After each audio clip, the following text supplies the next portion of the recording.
Around 27 months ago, I had a very exciting day. It was late March of 2020, the new Tesla Model Y had just come out, and I managed to find one in inventory. I locked in delivery, locked in my loan, and took delivery on March 30th. It was a pretty crazy time all around, but I was really excited to get that car and make lots of videos with it. There have been lots of ups and downs with that particular car, issues from Tesla, out of warranty repairs, and multiple accidents. Today I'm going to break down why, after all this time, I finally decided to sell my 2020 Model Y and outline every single penny that went into this car, so let's get into it, and a special thanks to EcoFlow for sponsoring a portion of this video. If you've followed my channel over the years, first off, thank you so much for your support. Secondly, you've probably noticed just how central the Model Y has been to this channel. When I first got it, it was the main focus, making review videos, talking about the issues I had with it, of which there were plenty, and talking about tips and tricks with the car. I learned a ton over the past 2 years with this car, and overall, it is still a car that I absolutely love. Initially at delivery, there were a couple issues I pointed out right away. I wasn't too concerned because I was extremely happy to get this car early on, but I had a few paint defects that came immediately at delivery. This is still one of my biggest criticisms of Tesla because while I'm a YouTuber making videos with this car and don't mind going to a service appointment and making a video about it, a car in this price range should never come with defects that needs fixing immediately. It sometimes feels like they push the quality control onto customers to get fixed at service appointments. However, this has gotten dramatically better since I took delivery of this car from what I've heard. I had originally pre-ordered this Model Y in October of 2019. My very first video was 15 reasons why I wanted to order one, and the follow-up video launched the same day was about my order process. I really was just diving in. I didn't entirely know how I'd pay for it, but I knew I'd have at least 5 months to figure that out. The original Model Y I ordered, in fact, is a configuration that Tesla never actually shipped. I ordered a rear-wheel drive long-range Model Y, and the specs at the time showed a 0 to 60 in 5.5 seconds, wheel options of 18 or 19 inches, and a 300-mile range.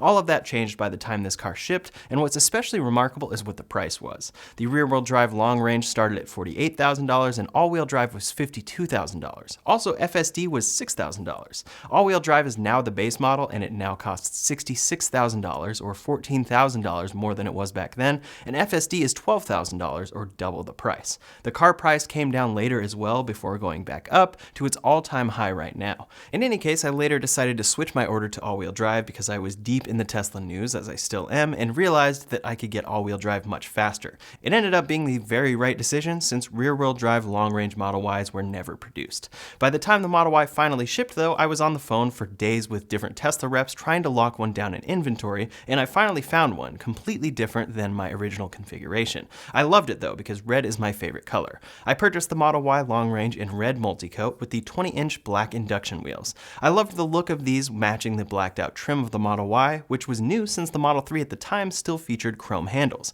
It was a 5-seater and overall a pretty standard build. There's not too much complexity when ordering a Tesla. On my order agreement, we can see Tesla breaking it down as $41,000 for the Model Y, $11,000 for long range, $2,000 for the paint, $1,500 for the wheels, and $1,200 for the document fee, coming to a grand total of $56,700 before taxes and fees. I took delivery, traded in my Honda Fit, and got started by making a delivery day video with my friend Jason Shelton. Shortly after there was when I had some issues pop up. There were some extremely present rattles in the car. I got the paint touched up by Tesla service, and then took the car to a detail shop to get the paint protected. And then I had the biggest issue where the front trunk sensor was malfunctioning. The car thought the front trunk was open when it wasn't, so it was constantly flashing at me to close it and wouldn't allow me to use autopilot. By the time this issue truly got fixed, it was my 3rd service appointment. So within the first couple weeks with this car, I actually had a Model S loaner from Tesla for a pretty long stretch. Here's a review of all the issues I had at that time from that video back then. There was some paint missing in a couple of areas, the rear seats were not aligned properly, the trim on the roof was a little bit loose, the front trunk was having an issue saying it was open when it wasn't, the window didn't roll down properly and actually caused a gash on the trim, the headrest squeaked with every bump, the rear seats rattled, the driver's side window rattled, the front bumper over by the right headlight had this issue where when you push on it, it would give a little bit, and then overall the car just had this general settling sound. Since this car was so new and Tesla's factory was going through shutdowns at the time, parts availability was incredibly sparse, so I had some pretty rough service experiences. Multiple appointments to get these things fixed because parts weren't available, Tesla couldn't fix it, or there simply wasn't an official fix for them to do yet since it was a brand new car. Eventually everything here did get fixed, but then as I was on the freeway, a rock hit my windshield and chipped it. Initially it was just a small chip that I got filled, but it did end up cracking. That required a full windshield replacement, which ended up costing $1,337.85.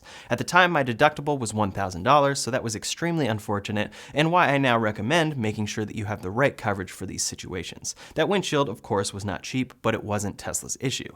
Shortly after all these things were fixed, I decided to add full self-driving to the car because I thought it would be a worthwhile investment. At the time, Tesla was talking about how the price will be increasing and city streets will arrive in 2020. So I paid $7,000 for that upgrade right before it went up to $8,000. Then I decided to try out putting my Model Y on Turo. This was mostly to experiment with the business model, but also to see if I could cover some of the vehicle cost. Overall, that went well because lots of people wanted to try the new Model Y, and I was one of the few that had it. My VIN was within the first 2,200 Model Ys made. I was alternating between my use and Turo usage, washing the car myself and taking care of it, but I started noticing just how rough the ride quality was. Here is where I decided to try out the luxury coilover suspension from Untitled Performance. This improved ride quality, but still didn't fully do the trick for me, so I ended up swapping wheels with another Model Y owner. I switched to the stock Gemini 19-inch wheels and noticed a significant ride quality improvement here. Then came multiple accidents and another costly repair, and we'll get to that along with every penny I spent on this car in just a second. Before we go any further, I'd like to thank today's sponsor, EcoFlow. EcoFlow creates innovative and eco-friendly power solutions so you can have power anywhere, no matter how remote. Their lightweight portable power stations can be used for home backup, outdoor adventures, and on-the-job needs. The Delta Mini includes an 882 watt-hour capacity, is lightweight and very portable for on-the-go use. It allows you to meet 90% of power needs with its powerful 1400 watt AC output and fast recharge. You can power devices through it, and in the event of a sudden blackout, the Delta Mini immediately switches to battery supply mode within 30 milliseconds to keep those going uninterrupted. The Delta Pro sports a 3.6 kilowatt-hour capacity and can be integrated directly with your home circuits. This one is ideal for home backup. One of the coolest features of both of these power stations, though, is that they accept solar input. They can also be monitored and controlled via the EcoFlow app over Wi-Fi or direct connection. If you're in the market for a portable power station, EcoFlow is running a huge promo for Prime Day, up to $900 off or 46% off. Check out the links in the description below to find out more about EcoFlow's amazing line of products and details on their Prime Day promo. The Model Y has continued to do well overall on Turo, but my first accident in this car came from a Turo renter. They got rear-ended, so I had to deal with the insurance of the at-fault driver and a body shop to get this car properly repaired. It was my first body shop experience, and while it did cost the insurance over $10,000 for this fairly straightforward rear ending, when I got the car back, it was as good as new. I used the car here myself for a while, but started noticing some sounds from the front of the car over time. When the wheels went to full lock, sometimes I'd hear a knock. I'd take it to Tesla service, we'd never be able to figure it out, and then I would just deal with it. It was pretty frustrating because clearly something was up, but nobody could find the issue. Then, lucky me, the Model Y got in another accident. This time, I was at the wheel and got rear-ended in the carpool lane. This crash broke the pyro fuse, so the car wasn't able to drive off the freeway, and it was quite the ordeal getting this to the body shop. It finally got repaired after about a month and ended up costing $23,614.36. That was all billed to the insurance, but another costly repair. I got the car back, again, good as new, but there's always a difference you can sense here if you know that it has been rear-ended twice. You can tell the hatch has been replaced and that it doesn't quite close the same as it does from Tesla's factory, even though it functions just fine and looks new.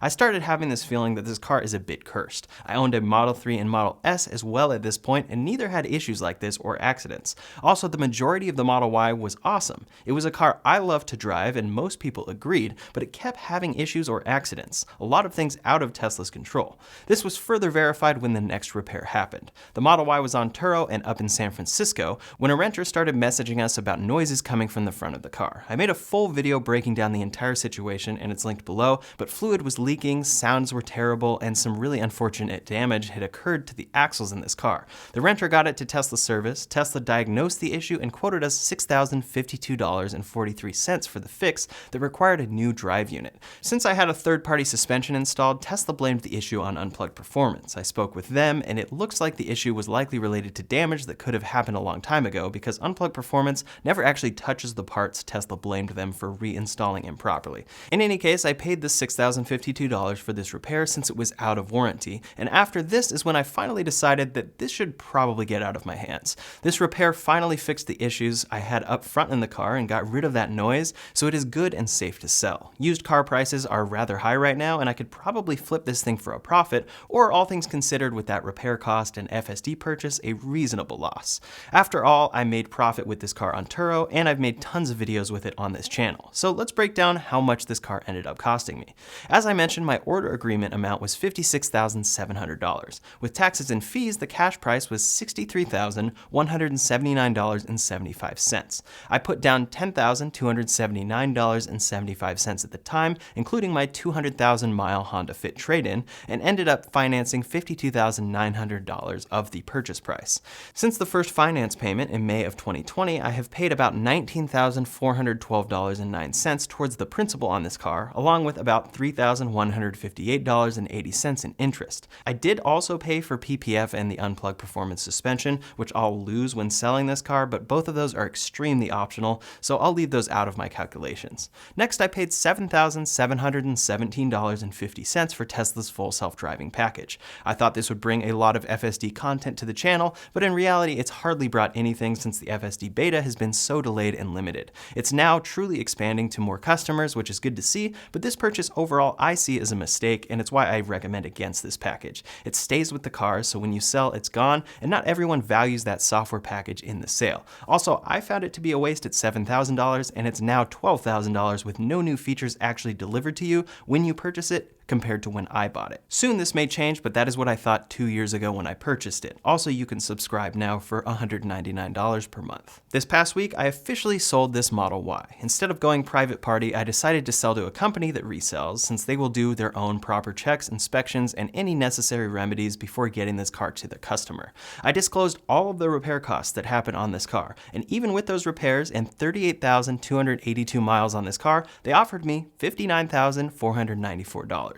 Now, if we simply look at my configured price before taxes and fees, that's pretty crazy. This offer 2 years later, with accidents, is more than I paid for this car from Tesla. This is the opposite of normal depreciation rules for vehicles, and it's a big factor in why more people are wanting to buy Teslas. They just don't seem to lose value because people really want them. This sale does include FSD, which I added after delivery, so that could increase the sale value, but I don't think this company is actually factoring that in. I could also be wrong though, since quotes from other companies came in up to $20,000 less. Obviously though, I paid more for this car. I put down $10,279.75. Then on selling, I had a principal loan balance of $33,487.91. I had already paid $19,412.09 in principal, plus $3,158.80 in interest. I paid $7,717.50 for FSD, $1,000 for the windshield replacement, and $6,052.43 for the axle and drive unit repair that just happened a few weeks ago. If I were to have paid all of that, that would mean a grand total of $81,108.48 that I paid. 2 years later, I got paid $59,494 for it, losing about $21,614.48. If that was the full story, that would be significant, but I made a lot of money back with this car on YouTube, plus Turo earnings, plus diminished value and loss of income from both accidents. My Turo consistency wasn't what it could have been, but this was because initially this was my car, so it was on Turo half-time or less, and then there were multiple long repairs which caused it to be unlisted. In any case, in 2020, I made $1,379 renting it out. In 2021, I made $1,308. That year in particular, I had it unlisted a lot. Then in 2022 so far, I made $3,572. Come March of 2022, it was listed 100% on Turo, and I was driving another car. A grand total of $6,259 earned there, just above what that repair ended up costing. For diminished value, in the first accident, I received $4,123.50. This is a calculation of how much less my car is worth due to the accident, and it was paid out by insurance. I also received $3,700 in loss of income since the car was unlisted from Turo throughout the long repair and could not be used to make any videos, of which we had a few specifically scheduled. For the second accident, I received $2,000 in diminished value. So while the car ended up costing $81,108.48, $0.98 for me over the past 2 years, I received quite a bit back. The sale ended up getting me $59,494, or more accurately, they paid the remaining loan balance and gave me a check for the difference. I made $6,259 renting it out on Turo, $4,123.50 in diminished value from the first accident, $3,700 in loss of income, and $2,000 more in diminished value. That's a total of $75,576.50 that I received for this car over the course of 2 years, excluding any YouTube revenue from the numerous videos I made with it. So if I leave out my YouTube earnings, I'm selling my Model Y at a loss of about $5,531.98. That's how much it cost me to own this car for the past 2 years, all things considered. That Turo repair cost of about $6,000 was a result of me putting it on Turo, where I made around $6,000, so those cancel each other out. In reality, with YouTube considered, I definitely gained with this car, but it's a little more complicated to calculate, so I'll leave that for another time.